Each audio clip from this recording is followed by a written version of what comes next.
Good day everyone! So welcome again to our mini vlog, and today i-feature natin ang ating 200cc UTV Supreme Baggy. Alright, so shoutout po pala kay Sir Romeo ng Rizal. Sir, nandito na yung unit mo at i-check na lang po natin. Alright, so napiling color ni Sir ay yellow combination with black. Ayan, so check natin siya, Sir. Ito yung susi mo, pasok natin sa ignition. Ayan.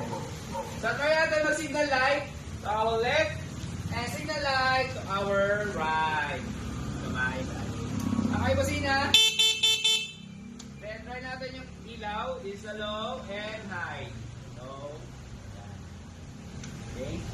So hazard ko tayo. Ayan, hazard. Ayan. So check naman natin yung forward niya.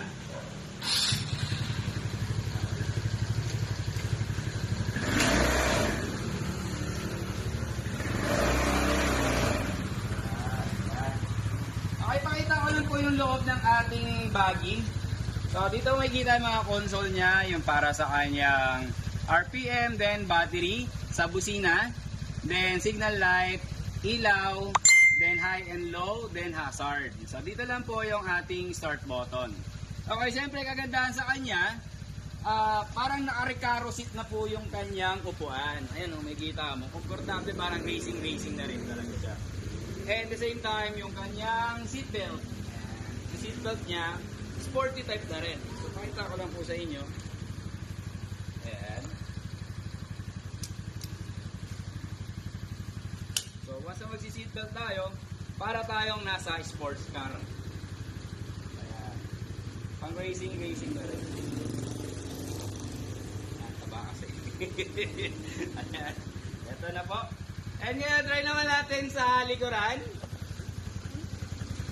Signal light tayo to my left. And signal light to my right. Okay, hazard po. Yan, hazard.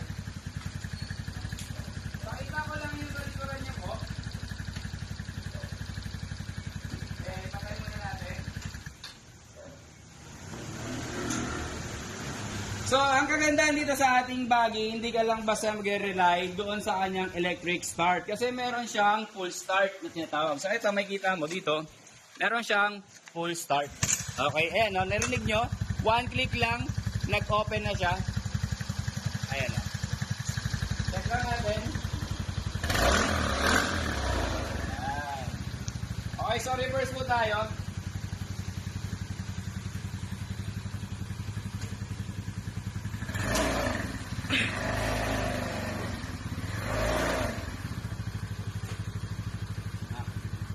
Tapos, ang kanya pong windshield, ito, may kita nyo malabo yan dahil meron pa po siyang plastic.